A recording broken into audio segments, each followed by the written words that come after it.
দিদি, ও দিদি, কি হলোটা কি? সাত সকালে তো চেঁচাচ্ছিস কেন? ছাদে কি আছে চাচ্ছি? জ্বালায় চাচ্ছি, জ্বালায়। এই সাত সকালবেলা তোর আবার কিসে জ্বালা লাগলো? দুবেলা যে তোমার ট্যাঙ্কির জলটা আমার ভিটিতে পড়ছে, চোখে দেখতে পাচ্ছ না নাকি চোখে নেওয়া পড়েছে?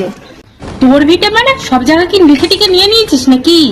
বাবা গো, কাকে বলছো দেখো, শ্বশুর যখন মরবে মরবে তখন তো হাতের ছাপ নিয়ে সব নিয়ে নিয়েছো, এখন সতী সাহায্য। ও, আর তোর বর দেখে তো মনে হয় ভাজা মাছটা উল্টে খেতে জানে না। শাশুড়ি সব গয়নাগুলো বিক্রি করে দিয়ে এখন তো বড় লোকে চাল দেখাচ্ছিস দুজনে মিলে। গয়নাগুলো তার ছোট ছেলেকে ভালোবেসে দিয়েছিল না বুক পুরি। পাড়ার লোক সব জানে ছোট ছেলেকে ভালোবেসে গয়নাগুলো দিয়েছিল শাশুড়ি, না হাতেই নিয়েছিলি? তোর বরের মতন মেরে মুড়ে নেয়নি রে। আমার বরটা ভোলাবালা ছিল বলে তো সব মেরে মুড়ে নিয়ে নিয়েছিস। পাড়ার সবাই জানে রে কে কোন বংশের মেয়ে। বংশ তুলে কথা বলবি না ছোট, তোর বংশ যে কত ভালো আমারও জানা আছে। তোর বাপটা তো মাছ চুরি করতে গিয়ে পুকুরে ধরা পড়েছে। আমার বাপ তো চুরি করতে গিয়ে ধরা পড়েছিল, আর তোর বা জমির জন্য নিজের ভাইয়ের হাত কেটে 6 মাস জেলে ছিল।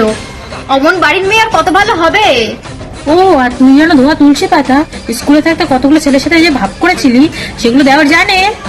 তোমার জানতে হবে না, এই লাস্টবার বলে গেলাম, দিদিনের মধ্যে যদি জল পড়া না বন্ধ হচ্ছে না, পার্টির লোক দেখে কি ঝামেলা করতে হয় দেখে নেবে তখন।